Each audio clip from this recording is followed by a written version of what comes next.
नमस्कार विद्यार्थी मित्रांनो, आपण मुक्त पतन ही संकल्पना समजावून घेऊ. यामध्ये सुरुवातीला आपल्याला करून पहा असं सांगितलेलं आहे. एक लहान दगड हातात धरा, त्यावर कोणकोणती बले प्रयुक्त होत आहेत. आता तो दगड हळू सोडून द्या. तुम्हाला काय आढळेल? तुम्ही सोडून दिल्यावर त्या दगडावर कोणते बल प्रयुक्त झाले? या कृतीमध्ये विचारलेल्या प्रश्नांची उत्तरे आपल्याला या पुढील पॅराग्राफमध्ये दिलेले आहेत. पृथ्वीचे गुरुत्वीय बल सगळ्या वस्तूंवर प्रयुक्त होते हे आपल्याला माहिती आहे. आपण दगड हातात धरलेला असताना देखील हे बल प्रयुक्त होतच होते, परंतु आपण हाताने विरुद्ध दिशेने लावत असलेले बल त्याला संतुलित करत होते व तो दगड स्थिर होता. आपण हातातून सोडून दिल्यावर दगडावर केवळ गुरुत्वीय बल प्रयुक्त होत असल्याने त्याच्या प्रभावाने तो दगड खाली पडला. जेव्हा एखादी वस्तू केवळ गुरुत्वीय बलाच्या प्रभावाने गतिमान असेल तर त्या गतीला मुक्त पतन म्हणतात. म्हणजेच दगडाचे मुक्त पतन होते. मुक्त पतनात आरंभीचा वेग 0 असतो व कालानुसार गुरुत्वीय त्वरणामुळे तो वाढत जातो. पृथ्वीवर मुक्त पतनाच्या वेळी हवेशी होणाऱ्या घर्षणामुळे वस्तूच्या गतीला विरोध होतो व वस्तूवर प्लावक बल ही कार्य करते. म्हणून खऱ्या अर्थाने मुक्त पतन हे हवेत होऊ शकत नाही. ते केवळ निर्वातातच शक्य आहे. मुक्त पतनात वस्तूचा जमिनीवर पडतानाचा वेग व त्यास लागणारा कालावधी आपण न्यूटनची समीकरणे वापरून काढू शकतो. मुक्त पतनासाठी त्वरण हे g असते व आरंभीचा वेग 0 असतो हे लक्षात घेऊन ही समीकरणे खालीलप्रमाणे आहेत. v बरोबर gt, s बरोबर 1/2 gt वर्ग, v वर्ग बरोबर 2 gs.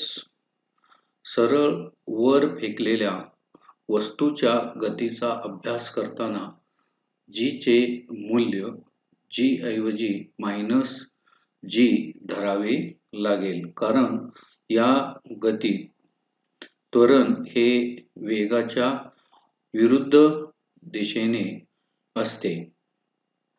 g चे परिमाण तेवढे असले तरी त्या त्वरणामुळे दगडाचा वेग वाढत नसून कमी होत असतो. चंद्र व कृत्रिम ग्रह देखील केवळ पृथ्वीच्या गुरुत्वीय बलाच्या प्रभावाखाली गतिशील असतात. त्यामुळे तेही मुक्त पतनाचे उदाहरण आहे.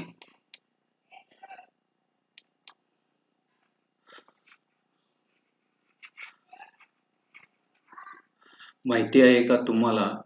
या अंतर्गत आपण इथं माहिती अभ्यासणार आहोत.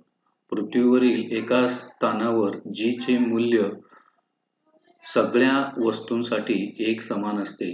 म्हणून कुठल्याही दोन वस्तू एका उंचीवरून सोडल्यास एकाच वेळी जमिनीवर पोहोचतात.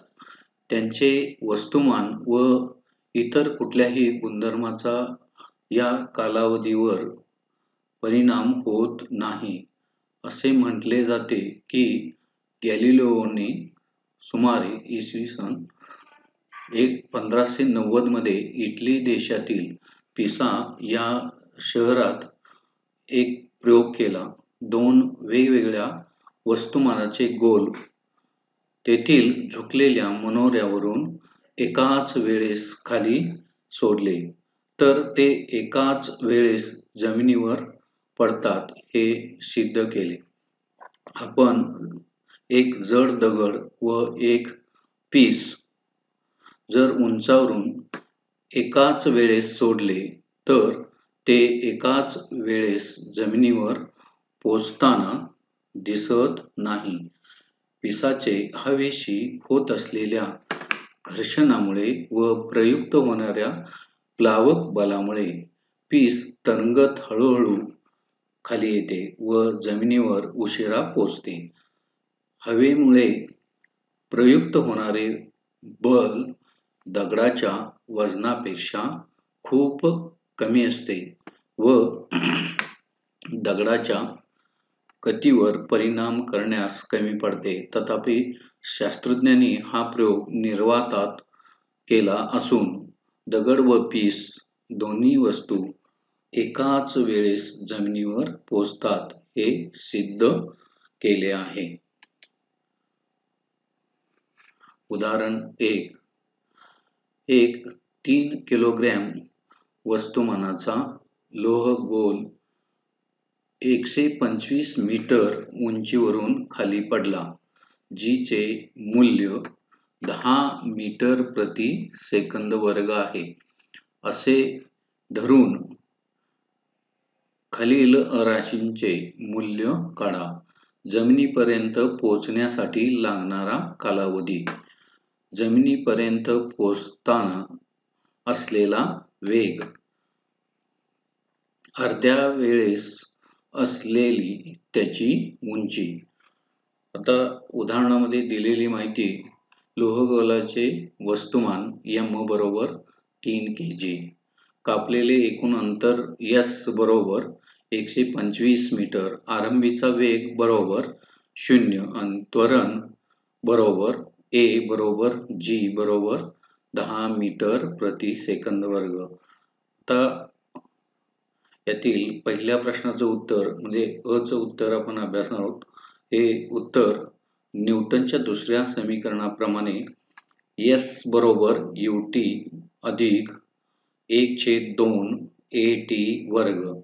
याच्यामध्ये S ची किंमत 125 ठेवली, u ची किंमत 0 गुणिले t अधिक 1/2 गुणिले 10 गुणिले t चा वर्ग बरोबर. आता इथं ला सोपं रूप देऊन इथं आपल्याला 5t वर्ग मिळतं आणि 125 बरोबर 5t वर्ग, याच्यावरून पुढची पायरी मिळते t वर्ग बरोबर 125 छेदस्थानी 5 बरोबर 25. आता t वर्ग बरोबर 25 या दोन्ही बाजूचं वर्गमूळ काढलं, t वर्गचा वर्ग मूळ t आणि 25 चे वर्गमूळ 5. t हा कालावधी आहे, म्हणजेच इथं लोह गोल 5 सेकंदात जमिनीपर्यंत पोहोचेल. ब. न्यूटनच्या पहिल्या समीकरणाप्रमाणे अंतिम वेग बरोबर v बरोबर u अधिक at बरोबर 0 अधिक 10 गुणिले 5 बरोबर 50 मीटर प्रति सेकंद. लोहगोलाचा जमिनीवर पोहोचतानाचा वेग हा 50 मीटर प्रति सेकंद असेल. आता क. एकूण वेळेचा अर्धा वेळ t बरोबर 5/2 बरोबर 2.5 s. त्यावेळेस लोहगोलाने कापलेले अंतर बरोबर s. न्यूटनच्या दुसऱ्या समीकरणाप्रमाणे s बरोबर ut अधिक 1/2 at वर्ग. s बरोबर u ची किंमत इथं ही 0 असल्यामुळं 0 नी t यांचा गुणाकार 0 येतो, अधिक 1/2 गुणिले a ची किंमत 10 गुणिले t ची किंमत इथं 2.5 आणि हे 2.5 ही किंमत कंसामध्ये ठेवून त्याचा वर्ग केला आणि याला विधानाला सोपं रूप दिलं तर त्याची किंमत 31.25 मीटर येते. अर्ध्या वेळेस लोहगोलाची उंची बरोबर 125 वजा 31.25 हे वजाबाकी करून 93.75 मीटर इतकं येतं.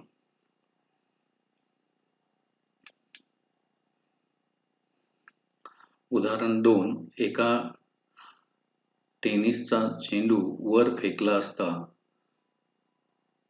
व तो 4.05 मीटर उंचीपर्यंत पोहोचून खाली पडला. त्याचा सुरुवातीचा वेग किती होता? त्याला खाली येण्यास एकूण किती वेळ लागेल? जीचे मूल्य 10 मीटर प्रति सेकंद वर्ग. तर दिलेली माहिती चेंडूचा वर जाताना अंतिम वेग v बरोबर 0.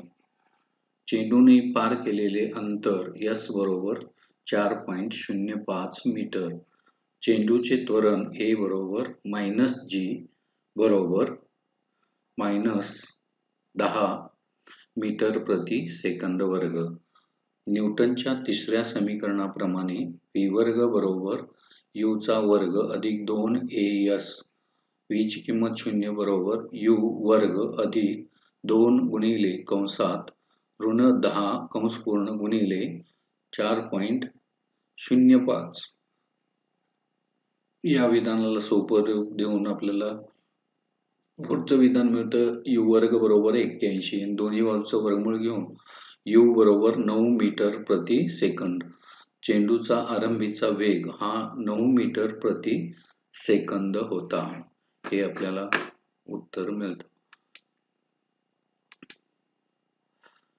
जरा डोके चालवा.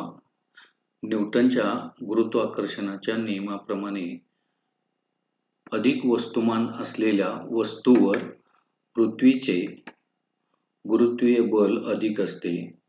मग ती वस्तू कमी वस्तुमान असलेल्या वस्तूहून अधिक वेगाने खाली का पडत नाही? याचं उत्तर पाहू आपण. F बरोबर ma व F बरोबर gm/r वर्ग. यावरून a बरोबर gm/r वर्ग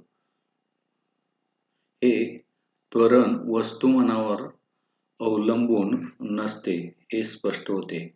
त्यामुळे अधिक वस्तुमानाची वस्तू व कमी वस्तुमानाची वस्तू सारख्या वेगाने पडतात.